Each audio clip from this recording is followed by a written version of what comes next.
We are live on a Monday afternoon, fitting in every sport we can before the madness of March gets started. Mr. Martino Puccio of The Athletic Betting joining me. He was the hottest man on planet Earth this weekend. It was his birthday. He went on a run. Everyone wish him a happy birthday. And I just wish, Martino, we had started the show like 2 minutes before. Full disclosure, Milan is playing right now, just scored before the break. Birthday gifts just keep rolling in, right? Yeah, the big one is Aaron Rodgers we're waiting for. But Yeah. to someone, a friend of mine, Jaden Daly, who covers the MAC, which Iona plays in, my former school, they never lost on my birthday in the title game. So they're 3-0. It was great. We get matched up against UConn. That's a real tough one. Duke facing off against Oral Roberts. Milan advanced to the quarterfinals, and now we're here for maybe Aaron Rodgers. I'm manifesting a lot of good energy. The only bad news was Jose Quintana, of course, who's going to be out till June. But that's, you can't beat the Mets at the same time. But just an overall great weekend, too. Bobby V's in Stamford, Sugar House. Again, say it all the time, the options in Connecticut for sports betting, far superior to what New York has. I love my state. We always talk about this, but just the endless options that were there, it was great. It's a good time if you live in the Connecticut area, up in Stamford. So there you go. Yeah, Connecticut was pretty early on the game, so a lot of states are still playing catch up. If you're in New York and you wanted alternative, Bet Rivers is their sister book. So basically, go tit for tat there. But you mentioned it, just in person is so much better. I will ask you one thing before we get to our recap from last week. Are you worried that things are going too well? Because you're mentioning a lot of teams that aren't exactly reliable. I mean, listen, the Jets, there's nowhere but up. The Mets, listen, pitchers, I don't even get upset about pitchers getting hurt anymore. Like every team deals with it at this point.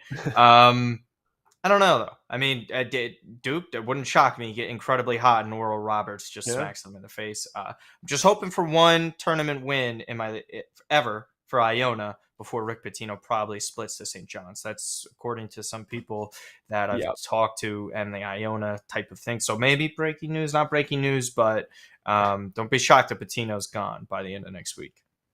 Well, we got a lot of March Madness coming your way, and apparently it is starting on Golden Goal. I will take this opportunity, though, to tell you that we have a March Madness pool going for this week. Obviously, it locks as soon as the first game starts on Thursday. It is free to enter, and you have a chance to win a share of up to $1,000 in prize. Again, it's free to enter. All you have to do is fill out a form, make an account on Play Action Pools. The link is in the description if you're watching on YouTube. If you're watching on Twitter, make sure you're clicking over to our YouTube and also subscribing and adding a comment so that you can be enrolled for $500, an opportunity to win. Ask Martino, one of his friends won a PS5, so it is legit and it can be coming your way. Again, the link is in the description to join our March Madness free-to-play pool, your chance to win a share of $1,000 in prizes just for entering. Okay, Martino, let's get to our recap for last week. We talked about last slate for the champions being a pretty difficult slate to kind of think about. Did not like that Dortmund-Chelsea game. Did hit the under 2.5. Unfortunately, Dortmund to advance did not come through. You had Spurs to advance earlier. That didn't come through either. I just put whoops for a couple of them because I think that's all we need to say. If you're ever embarrassed on our performance, just at least we're not PSG. But we made it up with Benfica and Bruges, honestly. So it ended up being pretty even on the day. But just in general, this round of 16 has been very uneven. Yeah. Listen, wide open field. And it's changed in the futures market, as you could tell, because we already have half the teams advancing. We're going to find out more in the next couple of days. But yeah, Dortmund-Chelsea went as per, I mean, even the Benfica one with the money line and over just 1.5, like I was saying, very easy for just minus 138. And I said you could push it up to over 2.5 if you wanted plus money. If you did that, congratulations, because that was just an absolute beatdown as we expected, except Brugge couldn't even get anything. You had the Benfica spread. PSG Bayern, listen, Kylian Mbappe probably had one of his worst performances, and it's pretty stunning. He made it up to me on my birthday, of course, on a live bet. We'll take it. But Spurs and Milan, good. I'm happy I'm wrong, like I said. I'm glad I am, but Spurs just overall atrocious. We'll see what happens again. The draw is this Friday, so stay tuned on that. We'll talk about some futures at the end of this, but that I like. But yeah, well, what can you do sometimes? ladies and gentlemen, with that Milan one, we call that hedging your happiness. Let's start with game number one. We have 2 games tomorrow, 2 games on Wednesday, so not too much interference with your March Madness plans. We'll start with the first one. It's Porto and Inter. Inter won 1-0 on their first leg, but it is fair to say they were not the better team. A lot of people are siding with Porto. Are you brave enough to do it? Yeah, I think they have the best odds in terms to advance to the next round out of all the teams playing that I would like. Obviously, Leipzig has some pretty decent stuff. But again, Porto to qualify, they're only down 1 goal. They returned to home. Inter lost yet another match. And the rumors are swirling around Italy now that if Inter were to lose this one and they get knocked out of the competition, Simone Inzaghi, Inter's manager, could be sacked. So again, that impacts a lot of things. Top 4 within Serie A as well. It impacts a lot of different options in terms of what teams would get to play against one another, because the potential now is you would assume Napoli advance. That's 3 Italian teams in the quarterfinals. There is a potential matchup there, and it's a lot easier to cap when you see 2 teams that face off against each other. For me, though, Inter left goals on the table. There's a lot of friction with them, but they play very well in cups. Simone Inzaghi does well in cups. But for me, Porto home, I mean, they're battle tested. This is one of the few teams that could easily come back from this. We saw Chelsea come back from a 1-0 away loss. We didn't see Spurs do anything because they're just absolute garbage. But Porto's a much different team than Spurs, obviously.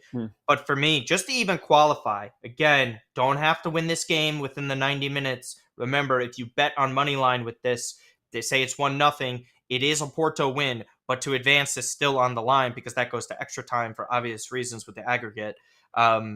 Listen, I think what you're leaning towards definitely makes a lot more sense. It's safer for a lot of people, but just the Porto to qualify in a plus 200 number in most books is, I can't stay away from that. It's 1 goal and you're at home. I think that's pretty damn good. Yeah, and I mean, look, you mentioned mine being a little safer, but they're still on the same page, right? If I'm taking Porto draw no bet at minus 115, that's still going in the direction that, maybe Porto wins 1-0 in regulation and they don't advance yet. I'm just protecting myself, again, like you mentioned, a little bit from that possibility that Inter does end up winning it. In terms of, goal lines, under 3.5, like it's minus 300. Obviously, you're probably not going to take that straight up. I mean, if you are, I'm not telling you not to.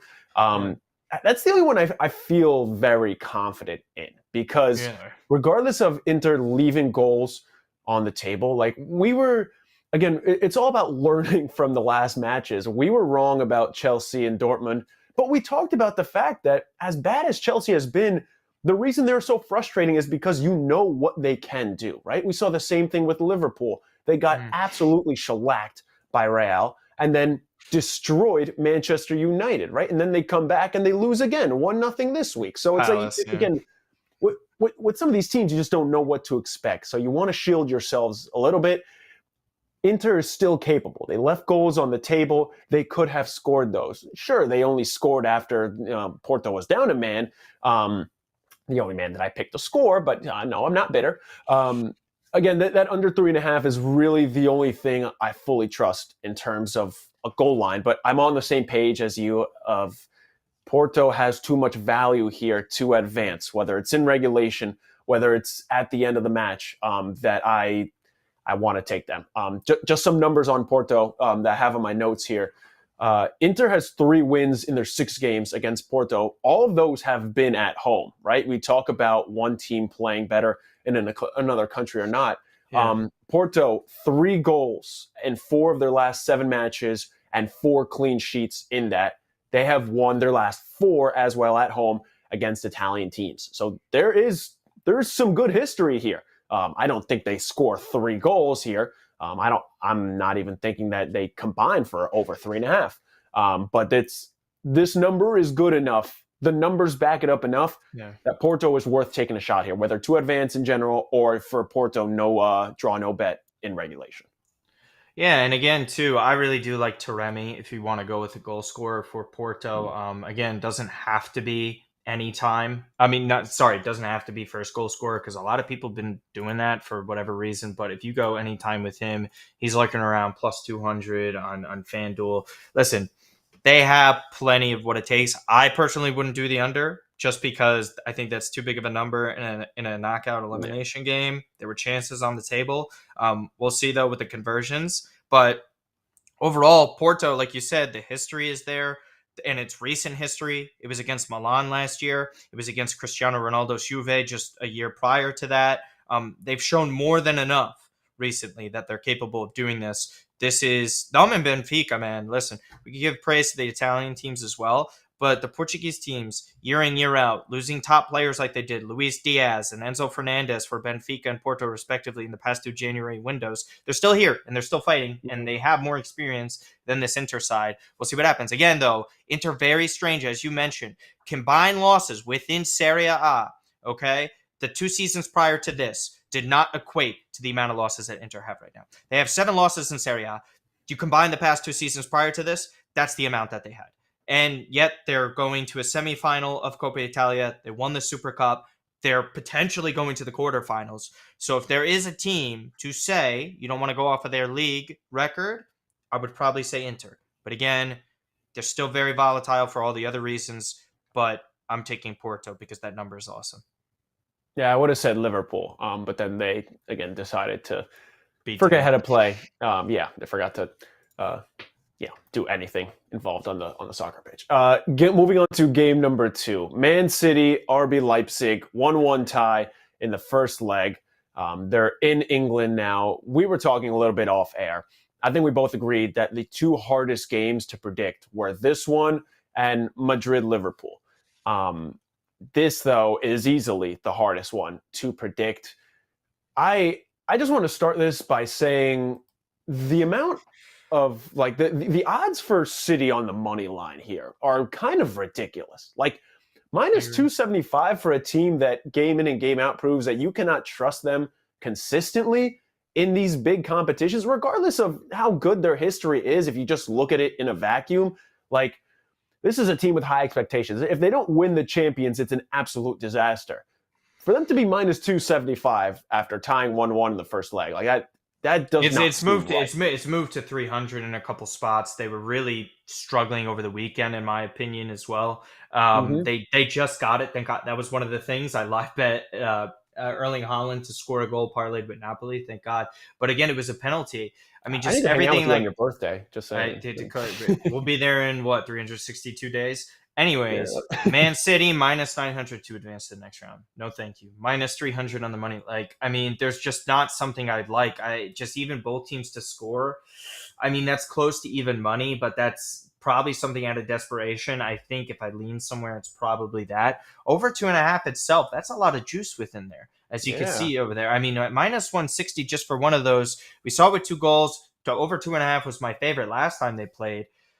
It's difficult. They have to come out with this lineup that has Kevin De Bruyne in it and their strongest 11 with Mahrez. You saw some players resting over the weekend.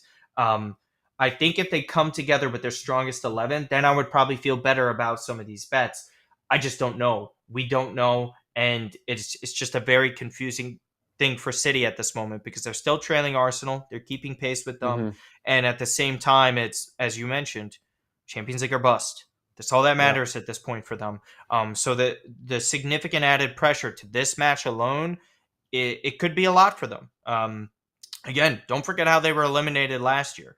These sorts of losses just sting on you, and it's getting to Buffalo Bills Jim Kelly territory. We're not talking about 4 straight finals lost, but we're just saying such a good team going deep all the time, and they just can't get over the hump. And maybe in instances in which they should, but Man City, if there's a team right now based off history, like we just saw with PSG, why do you want to bet on them? And especially at these numbers, I can't do it. Yeah, I agree. You're getting spicy as a Jets fan, by the way. You're feeling good today. I don't disagree with your analogy, but it's just I've seen the Jets win more playoff games than everyone in my division except the Patriots. But I'm supposed to sit back and just say, "Oh yeah, the Bills." Sorry. Yeah, I mean that's 33% of the other teams, but I digress. No, I agree. I mean, both teams to score if you want kind of like a simple straight, like that's your way to go. Just because there's no point in over 2.5. Like there's these teams are capable of scoring over 3.5, but we thought that last game too. I mean, Leipzig is amongst the top 3 teams in the Bundesliga to hit that over 2.5. I had them over 2.5 last game as well. If you combine both teams to score an over 2.5, you get it at plus 204. Like that's not a bad number. If you want something crazy though, I'm just going to go ahead and say it. I'm not betting this. Take Leipzig money line plus 750. Like I don't care. This is a team. I'm not taking this, but like this is a City team that you just cannot trust game in and game out. They give you one game with some encouragement, and then they take it away from you the next game. If you really want to sprinkle something, yeah, it's moved to 800 now. So it's gone to 800. City's at 300. Even then, if you don't even want to do the regulation thing, you could do anytime qualifications at plus 570. So again, if you are someone who likes to back Leipzig with that, go for it. But again, too, just another side one, over 2.5 in a City money line, for example, is only minus 130. So again, that's kind of the risk that you're taking with this. But that's the reality of the situation with Manchester City. I'll stay away though. Yeah, it is not a pretty game. I will probably not be putting any action on this. Game that does have some promise though, game number 3. So now we're going into Wednesday territory. We hit those 2 games on Tuesday, 2 games on Wednesday now. We'll start with Napoli and Frankfurt. 2-0 win for Napoli in the first leg. Decisive win. They are arms and legs away in the Italian league for the championship. This is a tricky spot, though. This is a spot that provides some value potentially. If Napoli scores first, that gives an opportunity for Frankfurt to score after. What kind of approach do you like taking in games like this? A lot of Napoli fans will tell you don't trust them because of their history. Classic. Here we go. But I think this team is totally different from the others. I think this, out of any team, like I said, with the dark horse, we saw significant movement already. It was plus 1,000 to win the Champions League, moved all the way to 700 now. 2-0 win on the road in Germany was great. Kolo Muani, obviously the biggest threat for Frankfurt, not going to be in this one because he's suspended. It's a huge advantage for Napoli. They're fantastic at home. They won again over the weekend. They didn't have to exhaust all their players like they would have. Kvaratskhelia, for me, scorer and assist at minus 165. This guy basically does it almost every single game at this point. Yeah. I think he's a lock for top 10 in the Ballon d'Or if this side makes the semifinals and they win the league. Just my personal opinion. Napoli to score exactly 2 goals is at plus 220 is another one that I like. I like score combinations. The spread is something that you like as well. I'm on board with you there. Right now, Napoli have all the firepower in the world. They have the depth and they have the lead in Serie A on their sides where they could exhaust their options here to put this away. 2-0 coming back at home. Again, in my opinion, outside of maybe Anfield and the Bernabeu, I don't think there's a place you want to play at this moment in time in the Champions League for all the sides left. I really, truly believe that, considering how good they are and what the atmosphere is like. You're going to see it this week. Napoli should win this one. Yeah, and again, scores to 0. I don't think Frankfurt's going to score. Yeah, it's and I want to ask, like, how did you reach the 2-0 decision there? Like, is that just you? Or the exactly 2 goals? Like, is that just protecting yourselves from I think possibility? I think they're not going to have to. Again, we talk about Frankfurt; they need goals, but they're also not going to put themselves in position to concede so easily because then it's just over at that point. I do think it's going to be a little bit tighter than some would expect. Napoli had tons of chances in the first leg; it could have easily been 4-5-0. I'm just expecting more firepower. But just 2 goals at plus 220 again, because it's just team totals. You got to look at over 1.5. Could be 1 as well. Certain places offer that. I'm just arriving at that because even if they played a weak defense at Atalanta over the weekend at home, they still only scored 2. So with a shortened week, we're going to have to see how they do. For me, it's just a little bit on the safer side. But do not be scared to put more and see more goals from Napoli. I think just out of the likelihood and the number that it's at plus 220, I love it. And again, Kvara score or assist minus 165 is the wave to get on. Yeah, that's like we've been talking about this with Mbappe sometimes, or even during the World Cup when Ronaldo was at like, minus 150 to score, which, obviously didn't end up aging too well. But at its peak, it's like, it's those that you're like, all right, I'm just call me a sucker. Like, I'll take it like that. Yeah. This is a guy who does this every single match. I agree 100%. Yeah. My favorite bet, or my safer bet, Napoli or Frankfurt to win in regulation, and over 1.5 is minus 182. So again, these are the double chances that you're getting. This doesn't end in a tie. I don't think this is 1-1. I think either way, like, Frankfurt's going to get to that point where they know they need to make up some goals here. Like, they are going to press a little bit, and like, I guess you can say this for Spurs and Milan. It was a similar situation. But again, the 2-0 difference now going into Italy makes it a little different. And the fact that, again, Frankfurt is weaker than both Milan and Spurs. So that is a team that if they do open themselves up a little bit, that does open up the door for Napoli, because Napoli just is that good. So I don't think these teams tie. So just picking either one of them to win in regulation. Again, Frankfurt could win 1-0, and it does not matter. And over 1.5. I don't know if it's going to be both teams to score. For your sake, I hope it's exactly 2 goals for Napoli. But I think they do hit that. And like you mentioned, just alluded to before, I hit this for the Benfica game. It's the same kind of train of thought. Much better team on one side, going in with that advantage, and a nice cushion in league play, though it's obviously not it's apples to oranges here. But Napoli minus 1.5 plus 138. Like, I like that number. Again, this is a team that, regardless of their lead in league play and being up 2-0, like, this is a disciplined side. Like, they are not just going to sit back and do nothing here. So I don't think that's I'm not all too worried about the minus 1.5 there. Yeah, and again, something that would hit with that, say 2-0 exact score lines plus 650, or if you just wanted to do Napoli if you just do Napoli and then over like 2.5, you get the plus money numbers as well. If you don't agree with me and my 2 goals, but also the 2 goals bet still hits if it's 2-1.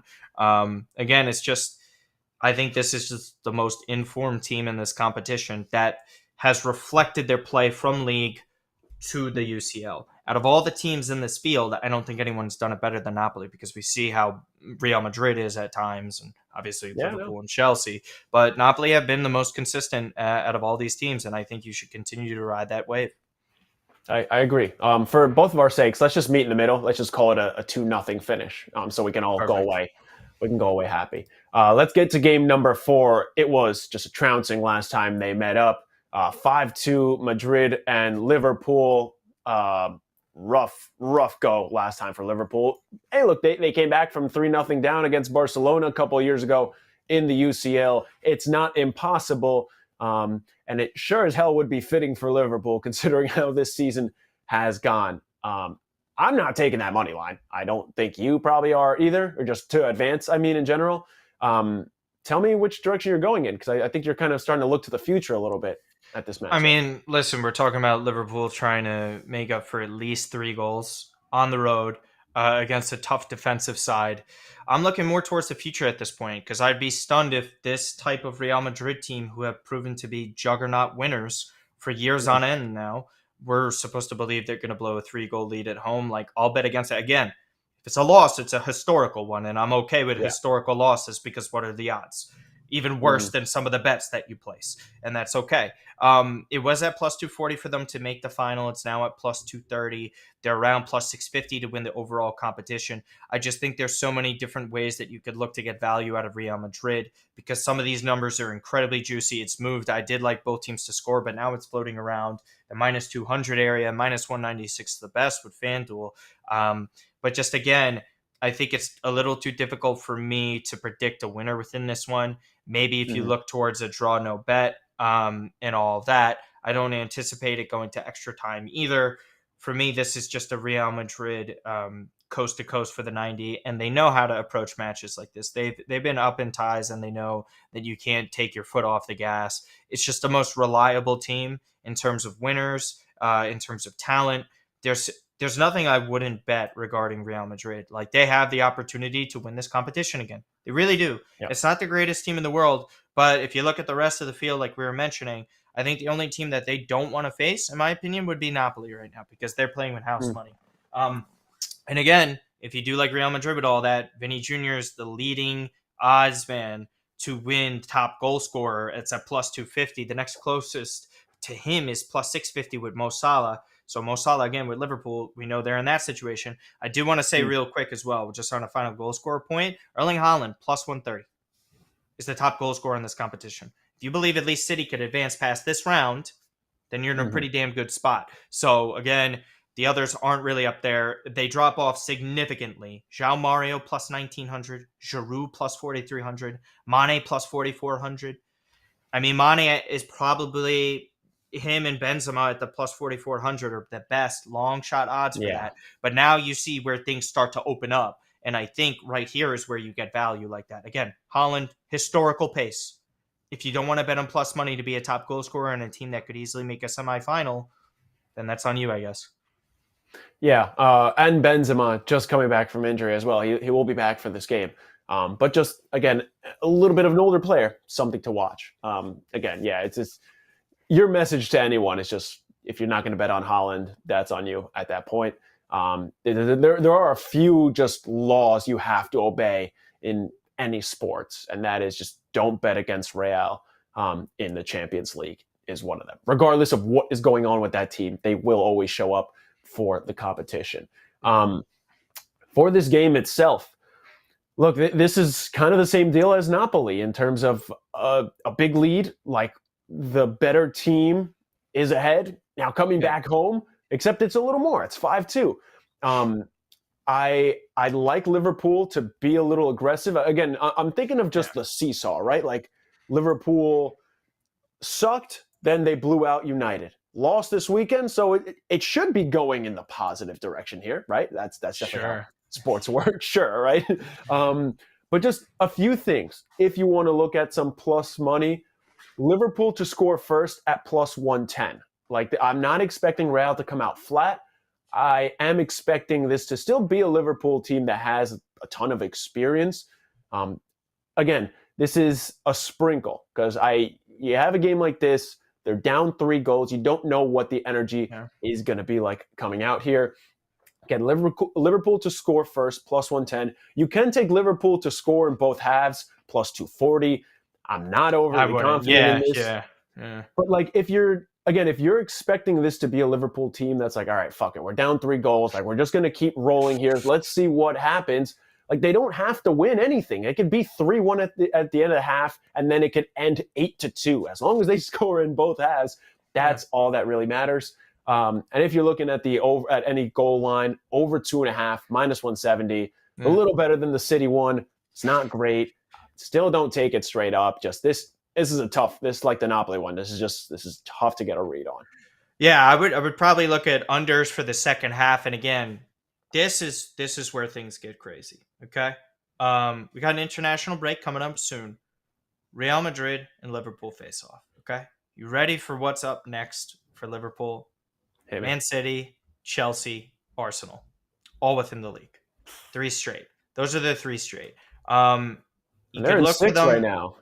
and exactly, it's what do they value? Do they value saying, "Hey, we're down in the second half"? I wouldn't be shocked if Jurgen Klopp or even Liverpool try and concede, wave the white flag at that point, take some players out that have the ability of scoring a lot. So we'll see what happens. To me, I don't see Liverpool coming back within this one. The plus 110 to score first is a nice plus money number, but for me, I just can't. Again, just the laws of how Liverpool and Chelsea have been to me, and what we just saw last time at Anfield, where all those goals happened, and then on top of the Manchester United game as well.